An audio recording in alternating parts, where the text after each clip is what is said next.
You are listening to the best, the only place to be on Tuesday night. That's right, you're listening to The Right Stuff, and you're at the right place at the right time. From England to Canada, from Detroit to the Poconos, we are showcasing Christian authors worldwide, giving you tips, tools, techniques, and resources for you, the writer, to hone and perfect your craft. Tune in every Tuesday at 7 o'clock p.m. Eastern Time right here on WPJC 104.5. And your host, Parker J. Cole. Hi, and welcome to the show. I'm so glad you're able to join me today. You're listening to The Right Stuff here on WPJC 104.5. So glad you can make it. We're going to have an absolutely wonderful time with my guest co-host and contributor today, Jim Landwehr, and we're going to have a great time talking about his memoir and then talking with you. And if you're on Twitter, you can hit us on Twitter, on Facebook. You hit me on my Facebook page. I want to definitely hear from you. So don't feel bad. Go ahead and call in at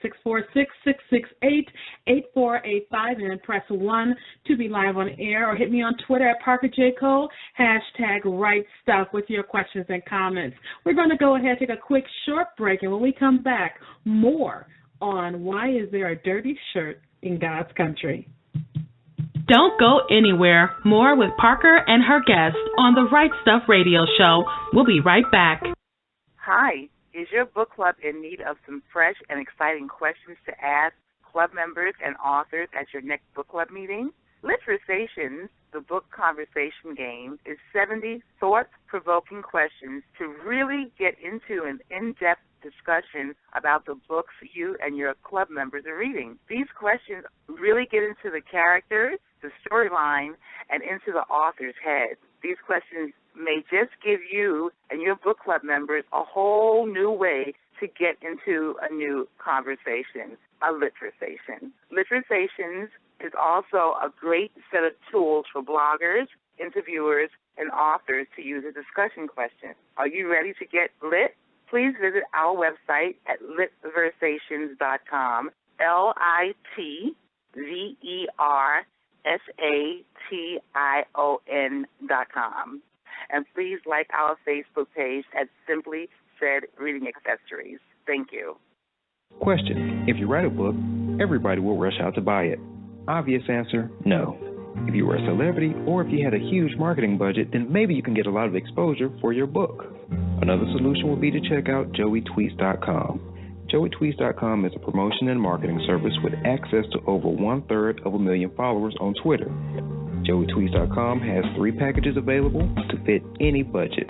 That's joeytweets.com. joeytweets.com. Get some serious exposure for your books. We're back, and you're hanging out with the queen of Tuesday night, Parker J. and her guests, right here on The Right Stuff. Hi, and welcome back to the show. You're listening to The Right Stuff here on WPJC 104.5.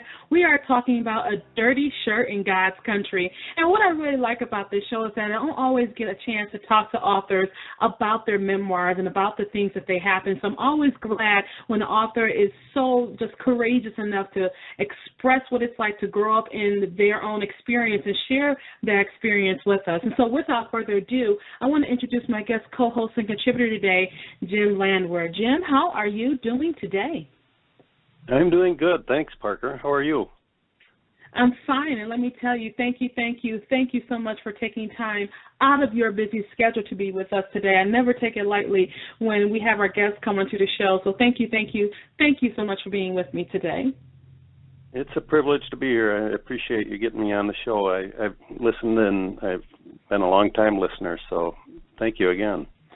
Oh, thank you so much, Jim. You know, it really just does my heart good to have you here because when we talk about memoirs, when we talk about, sharing your experiences with others, there's a sense of vulnerability there. It doesn't have to be some very sad story, just sharing your memories because those memories are so close to you. And then to share them with other people, I think that's just absolutely phenomenal that you did that. So I want people to know about you. So go ahead and tell us in your own words who you are. Well, my name is Jim Landwehr, and I've been in Wisconsin now for about 26 years, and I was born and raised in Minnesota. And I moved here when I was 25 to find a new job, and I've been here ever since. And I'm currently working in GIS, so it's Geographic Information Systems. So it's like Google Maps at the local level. And I've been in mapping and GIS kinds of things since I got out of school. I actually went to school at the University of Minnesota for geography, so I actually have a job in my degree that I went for back then. A lot of people were wondering, what are you going to do with a geography degree? Well, I happen to find a niche, and I've been very blessed to be in that the whole time. So it's a job I still love. So I'm in GIS. I'm writing on the side. It's my latest passion. I'm married to my wife, Donna. We celebrated 25 years together last summer. And we have two children, Sarah and Benjamin. Sarah's 20, and she's up at the University of Minnesota right now going to school as well. And Ben is a junior in high school, and he is 17. So we've kind of got two college-age / teenagers around the house every summer, so it makes for an interesting dynamic with the family. But we love them, and they're good kids, and it's good to have them around during the summer months too. So that's pretty much where I come from. It's, like I say, I've been a Midwesterner my whole life, and we love to travel, but we've been pretty much grounded in the Midwest our whole life. So my wife is actually from upstate New York, so the story how we met is kind of interesting, but I won't go into that right now. But yeah, that's... What I like is how you mentioned about getting a degree in your field that you went to school for, because a lot of times it doesn't happen. I know a friend of mine who got a degree in architecture, and he is currently working in sales, And so it's interesting that happens, that you're able to, use what you learn and put it into good use. And then when you mentioned about geography, I always laugh because I get lost in a cardboard box, okay? I have no sense of direction at all. I get lost in a closet, and I'll just, have no idea where I'm going. So I'm glad that, I wonder if it really is a man or a woman thing, or just, I don't know, because I never know where I'm going. I'm so glad for GPS, because I wouldn't be here today if it was for GPS. So and basically, good to know that. GPS actually, kind of started with mapping from GIS. So it's way back before it was even really a thing. We were making maps that were digital that were later used for GPS. So thank God for them, because I'm much like you. I've become dependent on them to where I don't even bring an atlas in the car anymore. And if GPS gets messed up, well, then I'm on my own. So we've all kind of become reliant on these things. Yeah, I don't know if that's a good thing or a bad thing. It kind of relates to our topic, too, because you lived in God's country, or on the borders of God's country, and we'll get into that in a few moments here. And so I want to get some thoughts from you, because, like I said, I think it's a lot of vulnerability when you write your memoirs and let people know about your memories and your ideas and your passions and the things that happen to you. So what it's like writing a memoir, how would you describe that experience? Well, I guess it's a little bit like unpacking a trunk from your attic or your grandma's attic. You just kind of pull things out and you go, oh, I remember this. And for me, it's that and more, in that you're also kind of recalling events that were impactful, but you also want to remember the details of the impacts. And so it's a whole lot of emotion going through it. It can be a very healing thing, I'll tell you that. That's one thing that I found in all of my memoir writing, is that it allows you to work through some pain. It allows you to re-experience the joy in ways that I wouldn't expect either. And just to kind of relive the memories. And a lot of people say, well, all you memoirists live in the past. Well, yeah, but no. And I've also had people say, you guys, you memoir writers must see things in a different way than other people, who can't remember something 20 years ago. And maybe that's true. Maybe there's something genetic. But I think more than that, it's just a passionate thing. It's something that you really want to capture that moment. And that's always been my strength, is writing letters that have I'm not a terribly good fiction writer, but I've got a pretty good feel for the modern day and backwards kind of thing, real life experiences. So that's where I memoir is my first love, although I'm branching into other things too, as I like to stretch myself, but it's always going to be my first love, I guess. I like how you said that, because there is a certain talent to writing a memoir, and it's not just you telling a story or telling a biography. You're actually putting us in your story, in your memories, what it's like to be there. And I like how you said writing a memoir can also be healing. And a lot of people wouldn't think that, especially like those who have, painful memories. And they think, I can't write about this, I can't do that. And oftentimes, 9 out of 10, I will say 10 out of 10, but I'm going to give myself a little bit of leeway there, but 9 out of 10 times, when you write your memoirs and get that out there, you've healed, because, like you said, you work through those things. And so you're sitting down, you're thinking about, I'm going to write my memoirs. So what had happened that got you to that point? What led you to that decision? Well, it wasn't. It actually started out in when I joined a writing group, and they were asking, what are you going to write? And I said, well, I'd really like to get these stories down just for my family, just for posterity, and just because they're humorous stories. And so I started just writing these, different events that happened up in the Boundary Waters. And over time, I accumulated so many of them that it didn't ever intend to be a book in my mind. It just happened that as I read these stories to my writing group, people were like, this is wonderful. They said, they could all relate to it because they've all had the camping experience and the family experience. But at the same time, there was humor in there and there was heartfelt moments, and they could all relate. So they're like, you have to get it all together into a book that's not just for your family, but for the general populace. And that just kind of hit me in the jaw, because I was like, I really never intended this to be anything more than just a family kind of either packet or just a short story book of some sort. And when my writing coach said, no, you got to get this out there, that was kind of an eye-opener, because like you say, you kind of open up your life to others in a way that can be uncomfortable. One of my biggest hurdles was to make sure I didn't hurt anybody in my family by something I said. So I kind of went over with them and kind of told them some of the stories, but at the same time, I was very truthful in the book too. It was, I didn't want to harm anybody or slander anybody, but at the same time, you want to keep it real and you want to have it relatable, because you can write a memoir about your family that's boring as heck, but you've got to make it applicable to other people's lives so that they want to read it. And that's a tricky balance to keep it, keep out the really deeply personal stuff, but keep some interesting stuff in there as well that draws in the reader. So it was a bit of a challenge that way, but I worked through it, and I had a great writing group supporting me and telling me what to do and what not to do, and that really helped. And we are talking today to Jim Landwehr. He is the author of Dirty Shirt, a Boundary Waters memoir. And if you want to call him and ask some questions, you certainly can. Simply call in at 646-668-8485 and then press 1 to be live on air. Or you can hit me on Twitter at ParkerJCole, #WriteStuff, with your questions and comments. We're going to go ahead and take a quick short break, and we'll be right back after these messages. Don't go anywhere. More with Parker and her guest on the Right Stuff Radio Show. We'll be right back. Authors, are you looking for a new way to get your book in the hands of new audience of targeted buyers? Then a virtual book tour is for you. Right now, virtual book tours is an excellent opportunity for you to introduce your book and who you are as an author. Launching your book is very important. A virtual book tour will connect you with readers.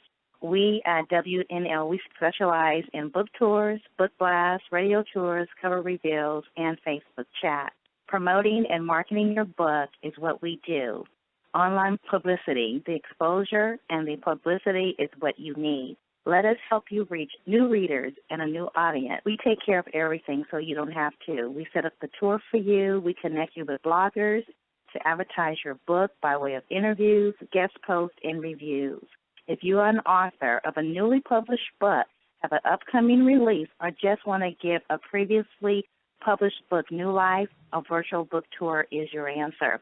Check our tours out at www.wnlbooktours.com. Visit me on Facebook. I am the owner, Paulette Harper. Engaging the culture's imagination through speculative fiction, the Untold Podcast produces audio fiction from a Christian worldview.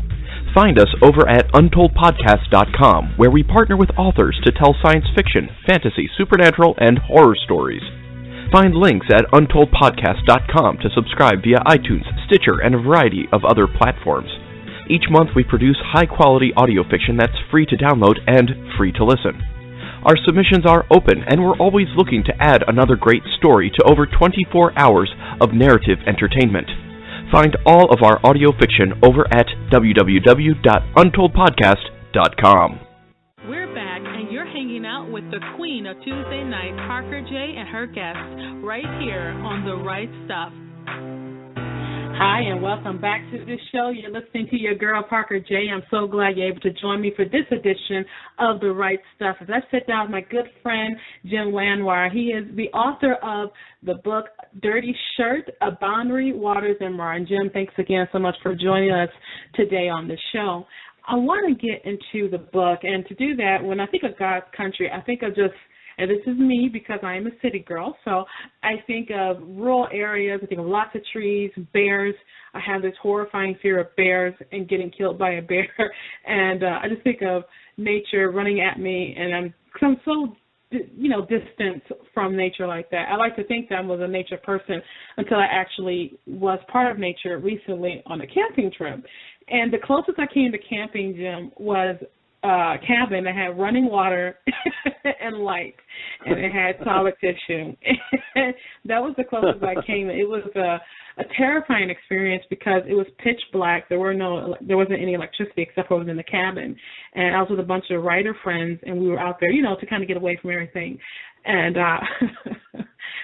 we went toward the water, near Lake Skinner, I think. Went toward the water, and it was just pitch black, and it was dark, and we were going to go outside and roast marshmallows. And it was nice thinking back on it, but during that time, I was completely terrified. Okay, so because I'm so cityfied, and I admit it, I'm going to claim it, as they say. So when people hear of God's country, like me, I think of just the wilderness. I think of nature coming at me trying to kill me. So that's how I think of God's country. But when people do hear God's country, what are some of the common things that come to mind for some people? Well, at least in Wisconsin and Minnesota, North Dakota, it's all about up north. Everybody goes up north to get away from the city, and here is no different. There's a certain, if you're going up Wisconsin way, you go up north, and there's a certain bridge that you go under on our way up north every year, and there's somebody that spray painted graffiti on it, and it says T-Bird Country. And what it really signifies for me is when you hit that bridge, you're in God's country, because the trees get taller, they get more dense. It's all about just clean air, blue skies, water, lakes, rivers, woods, nature. It's just all about, God's original creation. And in the case of the Boundary Waters, it's almost untouched, land in a lot of cases. A lot of people travel up there and camp and whatnot, but for the most part, it's one of the last really untouched wilderness areas in the U.S. that's, you can kind of in some cases walk in places people have never walked before. So wow. It's in that way, it's also a very spiritual place. So I call it God's country because you can really get grounded and get in touch with God and with your spirituality at these places, because it is so quiet. And I remember one of the first times I went up, it was just so quiet that all I could hear was the noise in my head, and it was just deafening. In that it took a day and a half for that noise to go away, and you start to hear the trees and the birds and everything else. So it's really a grounding spot, and it's just I guess it's a godly experience going to nature, for me anyways, and that's part of the reason I do it so readily. And just being outdoors in general, even in the city, I walk to work, I bike after work. I just love being outdoors because it really gets me in touch with, my spiritual self, with God, and it's a personal thing, but I tend to think a lot of people have the same kind of connection. I think you're right, too, Jim, because even though I was, joking with my camping experience, one thing that happened while I was out there was this connection. Because I was looking at, I think I saw a chipmunk or some kind of rodent, kind of running around about, and then it was quiet, and then you're near the lake, and it's very placid. And there's nothing to distract you. There's no computers. There's no internet, there's nothing to distract you. You can't even get a phone signal hardly. And then all you have time to do is contemplate why you're there. And it kind of lets you, there's like a music to the nature out there. It's a music, like a song almost. And it was absolutely beautiful. I mean, that's why I don't regret going, but that's as rustic, I'll admit it, as rustic as I probably get. But I like how you said there are some places where no one has walked before. And so you got this, and I think what you just said brings to another question I had in mind, is that do you think people are missing that today, missing that connection with God because we're so locked indoors, we're on the internet, we're on our phones, we're doing something electronic-based, or we're sitting down? Do you think that's what people are missing, is having that connection through nature with our Lord and Savior and our Creator? Oh, absolutely.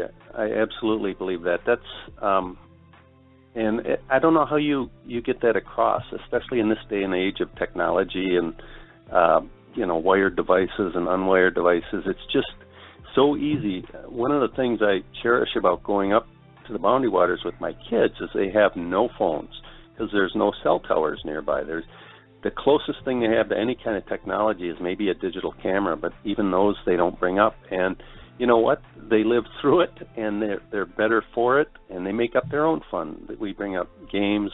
They go exploring.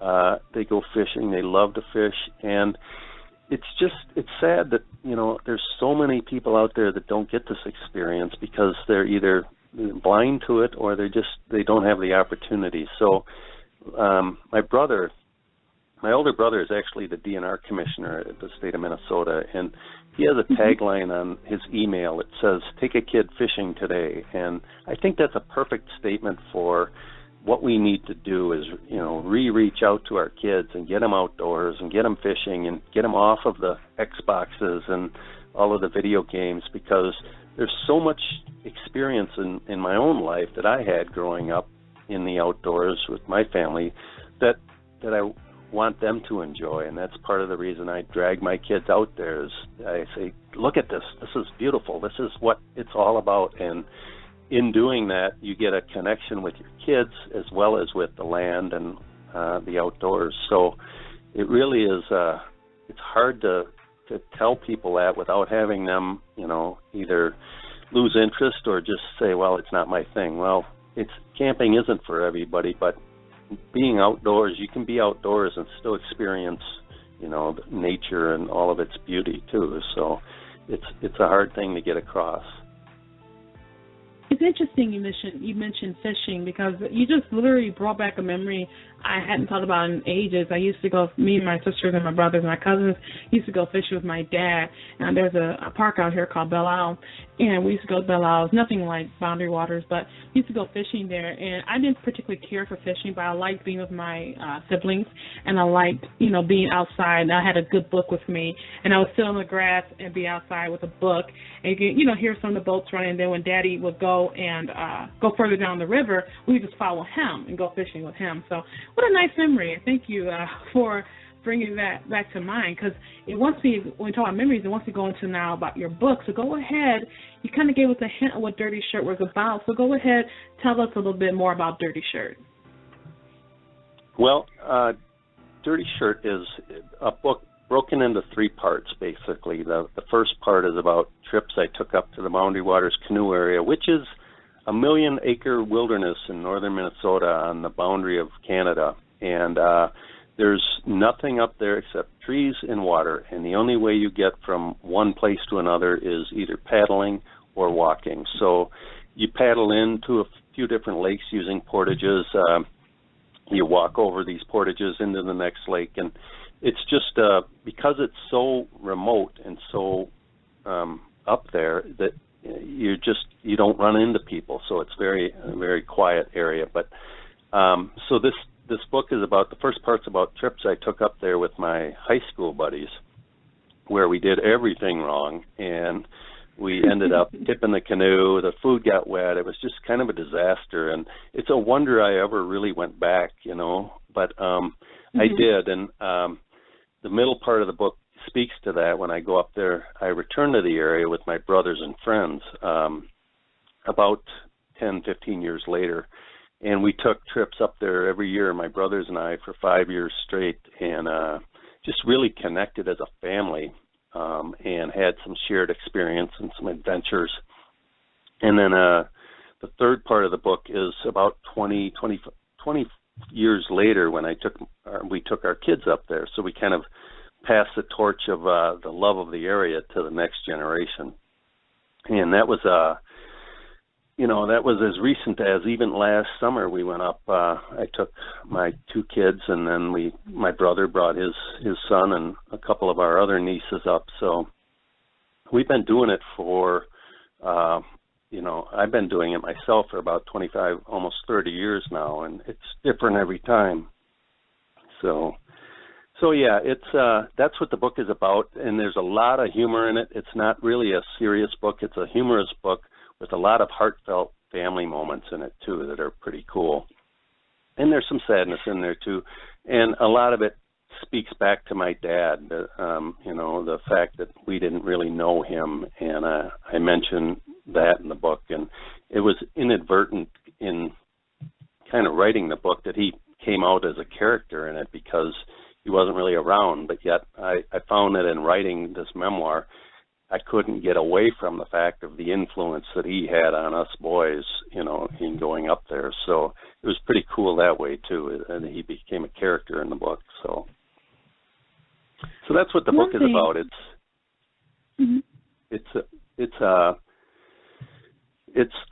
three-part book, and it's got a prologue and an epilogue, and it came out in 2014, but I'm actually still promoting it. It's actually doing quite well in some areas in the Midwest. So I'm still actually doing a couple more readings and signings in a month here. So it's been a good ride that way. I think it's just a testament to just how well it's doing, because of the fact that people are interested in this type of thing, and they're interested in connecting with their families. They're interested in connecting with nature and having those memories there. And I like how you broke it up into three parts, because it seems to me as if three different things are going on, like you're at three different stages of your life when you write the book. Is that what you're trying to impart to anyone who's reading it? Like, at different stages of your life, these trips mean something different at different stages of your life. I guess I never really thought of it that way, but you brought that out. That's really a good point. I mean, it was that first stage where you're trying to learn how to do things on your own as an adult, and as a result, you do some really stupid things and some things really wrong. Middle part was kind of making our identity as far as starting careers and families as brothers, and then the third part is kind of almost a midlife crisis, but not really. It's more of okay, we've got kids now, and this is a great thing we're doing, and we have to pass it on to the next generation, and see if they like it as much as we did, and as our father would have done. So it's really it's totally about that, three different phases of life. And people say, well, I don't like to camp and fish, and so I wouldn't like your book. And I say, well, I beg to differ, because if you're into family and relationships and humor, it's all in there. You don't you don't really even have to have camped. In fact, that's one of the better compliments I get about the book is, I don't really like camping, but I loved your book. And that's a cool kind of thing to hear, because people tend to pigeonhole this book and put it into a niche of an outdoor book only, and it's about so much more, but it's hard to impart that when the picture on the cover is my dad holding a fish. So, that's cool that that it brought back a memory for you of fishing, because, it's something my kids have always loved to do because I brought them up that way. But everybody kind of has that fish story, or a fishing story, and those that don't, maybe it's kind of sad, but it instantly it brings you back to that moment in time, which is really cool that you still have those memories. And we are having a fantastic discussion with my guest co-host and contributor today, Jim Landwehr. He is the author of the Boundary Waters memoir, Dirty Shirt. You can get a copy today on Amazon.com, Alexia Publishing, or wherever books are sold. So go ahead, love on my brother today, and get a copy of Dirty Shirt today. When we come back, we'll be taking some of your responses to my question about how would you use a memoir to express a message to your readers. So if you want to call in and weigh in, you certainly can by calling in at 646-668-8485, and then press 1 to be live on air. Or you can hit me on Twitter at ParkerJCo, hashtag Right Stuff, with your questions and comments. We're going to go ahead and take a quick short break, and we'll be right back after these messages. Don't go anywhere. More with Parker and her guests on the Right Stuff radio show. We'll be right back. Are you a reader looking for more compelling Christian fiction? Maybe something a little more edgy or a bit more real? Are you tired of most Christian fiction shying away from the truth and settling for a rose-tinted view of the world and its issues? Or are you an author who has a compelling story to tell, but you're afraid it doesn't jive with today's brand of Christian or secular fiction? Are you tired of Christian publishers telling you that your content is too edgy? Or maybe you've tried submitting your content under the radar to secular publishers only to be told your themes are a bit too religious? We invite you to take a look at the Crossover Alliance. We are an online publishing company that specializes in edgy Christian speculative fiction with Christian themes and real-world content. Our company is formed from authors and readers just like you who are breaking into the mainstream and Christian markets with this compelling genre. Head over to the www.thecrossoveralliance.com for all the details on who we are, what we do, and what we accept. Right now, if you sign up for our email newsletter, you'll receive a free digital copy of our first short story anthology. Check us out today and help us spread the word about the Crossover Alliance, where light shines brighter in the darkness. This broadcast of the PJC Media Network seeks to present wholesome, thought-provoking, and entertaining content. However, the views expressed by the hosts of PJC Media are theirs and theirs alone. They do not reflect the views of this network or its affiliates. Please utilize listener discretion. We're back, and you're hanging out with the queen of Tuesday night, Parker J. and her guests, right here on The Right Stuff.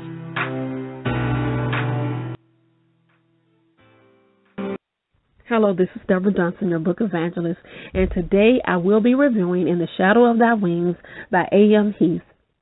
Have you ever read a book that was calling out to you to read it? In the Shadow of Thy Wings was that book for me. When I received my copy, I started reading, and then I had to put it down. But Claire, Frank, Sally, Ralph, George, and others kept calling to me. They were begging me to complete this leg of the journey with them and find out how their faith in Christ sustains them through all the twists and turns of life. I love a book that makes me examine my relationship with the Lord, makes me want to grow closer to Him. This story personifies Psalms 23:4. Yea, though I walk through the valley of the shadow of death, I will fear no evil, for thou art with me, thy rod and thy staff comfort me. Sally said fear is a powerful master, but we must remember fear cannot stand against the light bearer, Christ. In the Shadow of Thy Wings by A.M. Heath. And that was our weekly review from the book evangelist Deborah Dunson. You can find her online, and she always reviews her books and shares them with The Right Stuff. So maybe if you want her to read your book, go ahead and contact her via Twitter, and I'll get that information for you if you just email me at rightstuffradio@gmail.com. And we are back, and you are listening to The Right Stuff on WPJC 104.5. My guest co-host and contributor today is Jim Landwehr. And Jim, I want to again thank you so much for joining us on the show, because this whole, I think, about writing a memoir and sharing your experiences and trying to get a certain message across with that. So before I got your response to the question on what message did you want to extend to your readers, I sent a message out to our listeners of the show, and I basically just asked them, if you're writing a memoir, what would you want to convey to the reader from your experiences? And so Mikkel says, life isn't what I thought it would be, but that isn't a bad thing. Mikkel, thank you so much for your comment. And then Jennifer says, you don't have to be old to learn the hardest lessons in life. It's okay to have figured out some stuff by the time you're 30. Don't be ashamed of that or embarrassed by it. Use the knowledge that your 30s and 40s aren't harder. Jennifer, thank you so much for your comment. And then Sheba says, for one, I would probably write about my accomplishments and family and friends who I felt encouraged, supported me as a child, their effect on my decisions, my ups and downs, how I handled the situation, even if I was not positive at the end, what I learned from those experiences, if I learned anything, what I would change if I had to do it all over again, and the path I would take. Sheila, thank you so much for your comment. You can continue to weigh in on our discussion by calling in at 646-668-8485 and then press 1 to be live on air. And so, Jim, you're hearing these responses from our listeners to talk about what they would do if they were using your memoirs and their experience to convey a message. So what message did you want to extend to your readers with Dirty Shirt?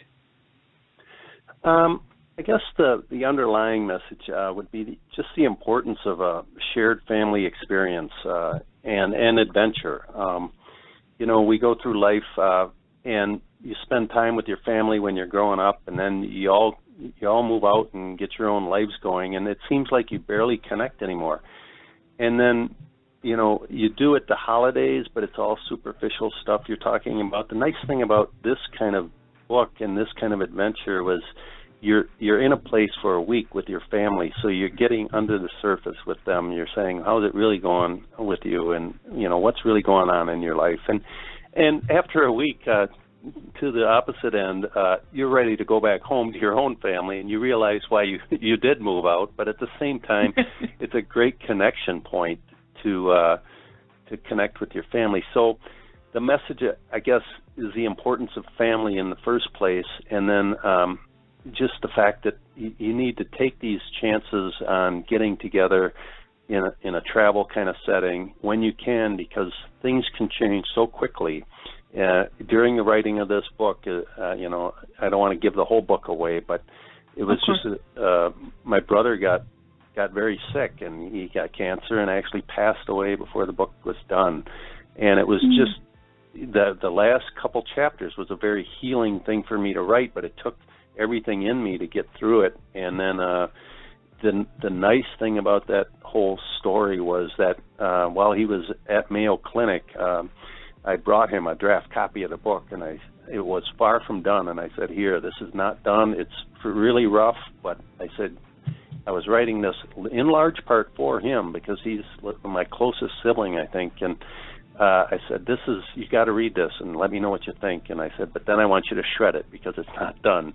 And he read it, and I was driving home that day, and I got a text from him, and it said, Jim, that this is great. He said, it's spot on. He said, I love it. Thank you. And I said, if the book doesn't sell one more copy, I said, I'll have achieved my purpose. So the whole thing about the message I want to get across is that these moments with your loved ones are so short that you've got to take advantage of any chance you can to connect with them.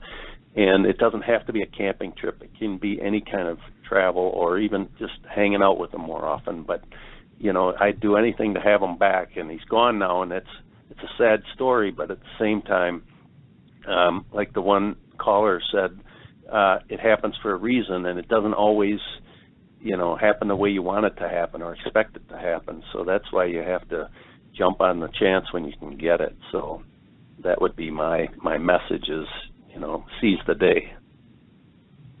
I think it's an appropriate message, too, because of the fact that we are so busy.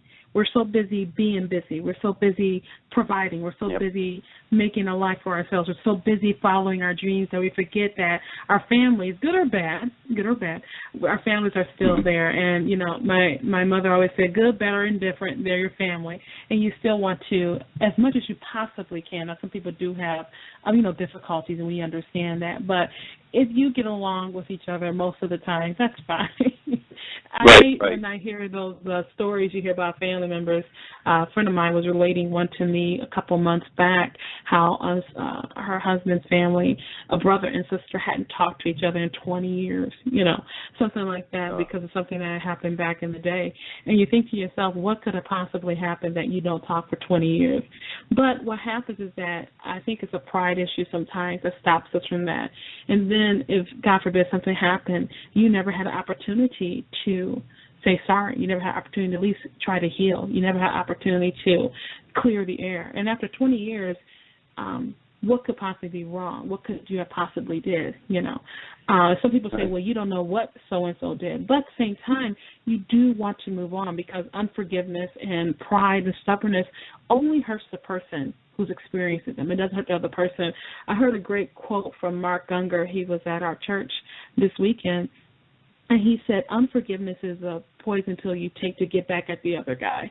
That's what he said at our church. He said, it's like to get back them, you're going to take the poison, I'll show you, gulp, one of those things. Right. And we definitely do want to extend that to our listeners today. We don't want to let bad experience, we don't want to let bad things happen. It doesn't have to be bad things. Don't let distance and busyness stop you from your family, So when you write this story, you express some of the things. What has all this taught you about yourself and about, sharing these type of things? What have you learned from the experience? I guess the biggest one is that I should never sell myself short. It's given me a great self-confidence in writing, because I've always been told as I was growing up, I love your letters, you're a great letter writer, and you should really write more. And I never really followed it up, but when I started and I was working around this writing group, everybody kept reinforcing that, this is really good, you need to pursue it. So that would be the biggest experience, I guess, would be that it just gave me a great sense of confidence, and also the idea that you should always follow your dreams, because you don't know what's going to happen. You can't wait for someday. You've got to do it now. And I remember way back, probably 30 years ago, I had a really close friend right out of high school, and we were in a bookstore once, and he picked out a book, and he said, "Here, I want you to have this." And I'm like, "Well, what? I don't know if I'm up for this." And it was a book on how to write creative nonfiction, and I thought, it's I'll never do that, And I really, literally didn't touch creative nonfiction till 25 years later, and once I started, it was just like an old friend, picking right back up. So that's the thing I got out of it, was that, if you've got a passion, follow it, because waiting for someday, you, like I say, you don't know what's going to happen, and it may never come. And I've got goals beyond this. I'd like to learn to play guitar. I'd like to skydive. I've got other dreams too, but one thing at a time at the same time. So it's good to have your time. Exactly. It's good to have aspirations and goals, and so that's kind of what it taught me, was that now is the time to jump on it.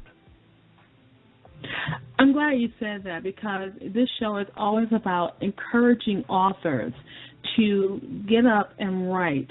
And I like your story, because here you are writing your memoirs. And some people may say, well, I don't want to write fiction, or I don't know how to write a book. But then you say you have creative nonfiction. And I've read books that have sucked me in that have been nonfiction. And some people think of nonfiction as being a textbook or a manual or a pamphlet. And it's books like yours that are just as engaging, just as indulgent, and can be just as rewarding as reading, let's say, a fictional story or any book for that matter. So, what advice would you give to authors wanting to write their memoirs? Because let's say they want to share their experience, they want to share their life lessons that they learned.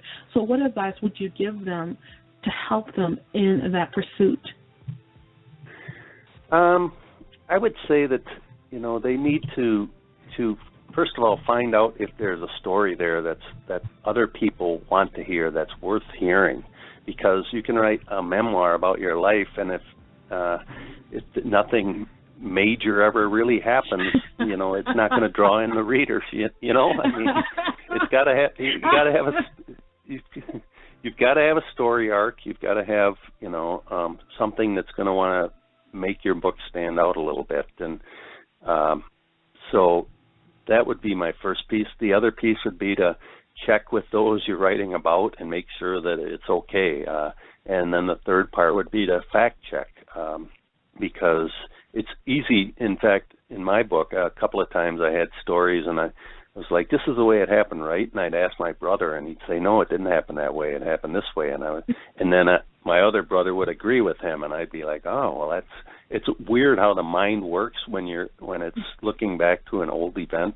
It can actually kind of create its own memory. So fact checking is very important, and that would be the other thing I'd recommend is have a story, make it rich with, you know, content, and then fact check it and make sure you're not hurting anybody along the way. So sound advice, very sound advice when you say that, because I was laughing really hard because, you know, because, you know, it's like anything. You don't want a book no one cares about. I mean, I hate to say it like that. If you didn't have some, you know, like I would like to read someone, not right now I'm saying, but someone who survived cancer, and let's say I was going through cancer. I think that's worthy of writing about. But tell us about, you know, certain things that may not, you know, generate public interest. You know, you should consider that. And I think that's a very sage advice from a sage master of these types of things. So I'm glad that you mentioned that. So you kind of spoke on it a little bit. So tell us how readers have responded to Dirty Shirt, a Boundary Waters memoir. Very good, actually. I've had, I think up on Amazon, it has something on the order of 30-something reviews, and all of them have been very positive with a couple exceptions, and even those weren't terrible. But so from a review standpoint, it's been very good. I've had a couple paper reviews in the newspaper around here. And like I say, the best compliment I get is that people say, you know, I hate camping or I hate fishing, but I loved your book. And other people saying, you know, I laughed and cried on the same page in your book. That stuff just, you can't put a price on that. And, you know, it may not be a New York Times bestseller, but those kind of moments make all of the writing and the effort worth it, because it's, as you know, and as an author yourself, it's not about the money always, and in fact, it rarely is about the money, but it's about the passion of, I have a story to tell that I think is worth telling, and I've had enough people say, yes, this is it, that it's been a validation for me. So I don't know if your experience has been that as well, but it's all about the connection that people have with the book that makes it worthwhile, as opposed to bottom line sales or anything like that. I remember I had a reader contact me who was just blessed by my first book that, you know, our publisher, Lexia published. And it took me from just wanting to be a writer to understanding that I was using this fictional book as a vehicle to bring about a message of God through that. And that was very rewarding. And I felt like if no one else bought this book, I will write a whole book just for you. I remember thinking that. And you know, because it just feels good to know that it's more than just a story, that it's spoken to someone's life, and that was a very rewarding experience. And so with that in mind, as we you know, continue our discussion here, is there a market for memoir writing? Because some people may say, well, like you said, a lot of people, they don't necessarily read that genre, but what do you think? Is there a market for it, or is it basically based off the content of that memoir? Oh, absolutely, there's a market for it. It's harder to get good recognition unless you're either very well known or you've got a really, really good story. And so that was, you know, when I first started shopping it around, a lot of the places I was marketing it to said, well, we're not doing the creative fiction thing as big as some are, so maybe try it somewhere else. And I want to give credit to Electio for taking on my story and for believing in it and actually publishing it. It's absolutely as you know, a dream come true when you get that email or that phone call saying, we want to talk further. And so they believed in it because I think they believed in the content of the story and the connection to family and the fact that it was a clean book. It wasn't, filled with vulgarity and whatnot. So that's kind of, it's a tough sell, but I've had pretty good luck with it based on the fact that kind of word gets around, and also based on the fact that it's about a specific place, and a lot of people have been to that place. So they're like, oh, I know, my cousin's been there, and so I'm like, well, he would probably like my book. So it's selling it.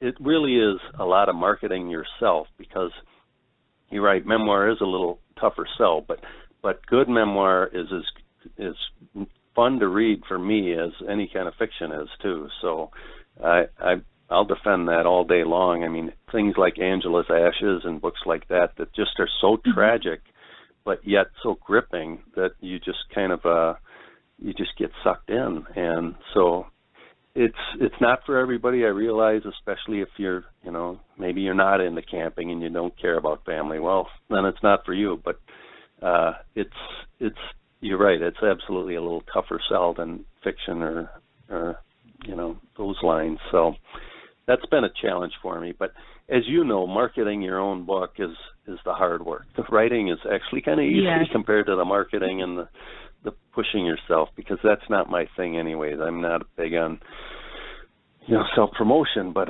I've grown to get pretty good at realizing that if you want to be successful, it's part of the deal. So I've been working hard at it. Isn't that the truth? And I know a lot of authors listening in will say, I don't want to sell my book. They're probably like that.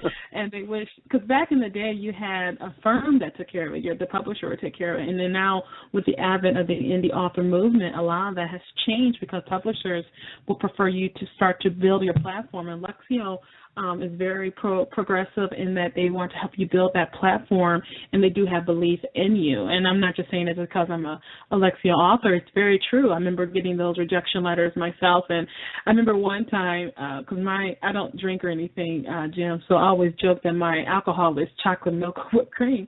And so I was so depressed from the rejection letters. I just downed a huge glass of chocolate milk with whipped cream and some marshmallows, because I said, I know I have a good product. I know I'm not an awful writer. And then Alexio, they put their trust in it, and it's been a good relationship ever since then. So just wanted to, put that out there for Alexio and to Chris and Jess for all their work they do with their authors. And so we're getting ready to close and get to the end of our interview. It's been a wonderful time talking with you. I want people to know about your other projects. So go ahead. We got about 5 minutes, so go ahead and tell us about your other projects you have going on. Sure. One of my other writing passions has become poetry. I started messing around with poetry in my writing class, and I've actually got a book published now, a poetry collection, also by Alexio, called Written Life. And it's about 60, 70 poems, and they cover different subjects: family, religion, pets. It's chapterized that way. But there's 4 or 5 poems about each of those subjects, and so that just came out in April of this year. So I've been pushing that one along with Dirty Shirt for the past 9 months or so. And the other things I'm working on, I'm currently working on my next memoir, which is about the house I grew up in St. Paul, Minnesota in the 70s, with 6 kids and a single-parent family. And there's lots of humor and heart in that one as well. And then on top of that, I just came off of a 30-day poetry challenge where you write a poem a day for 30 days during January to raise money for a press, a nonprofit press. So that was a lot of fun. It was a huge challenge and a lot of work, but I really enjoyed stretching myself with that. And then I've got any number of short stories that I'm working on, both fiction and nonfiction, that I'm working to try and get into to anthologies, because anthologies are collections of short stories built around a central theme. And I found that some of my stuff from my house book ties into, say, an anthology about siblings. I'll ship it out there, and boom, they'll take it. So I can then when I finally get my house book done, I can take it to the publisher and say, hey, this work has been recognized in other anthologies. Do you think you want to publish the greater work? And it builds you some street cred on that. So I've been just busy as can be. If I'm not writing, I'm pushing my book or traveling to push my book. And it's all good, but I'm kind of all over the map. In fact, my mom has said, I don't know how you keep it all straight. And I said, well, I've got a spreadsheet for submissions that I keep. Here's where I've submitted them. Here's where they've been accepted.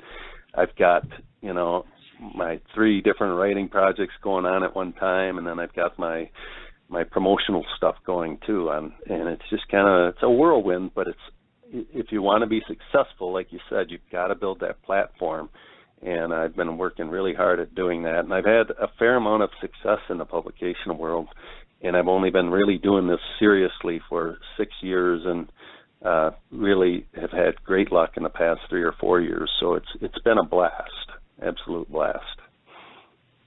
If people want to get a hold of you, where can they find you online? I'm on Facebook under author Jim Landwehr, and I'm also on Twitter at Jim Landwehr 61. I also have an author website, jimlandwehr.com, and that hooks you to my blog, which I also have, which it's sites.writerjimlandwehr.com.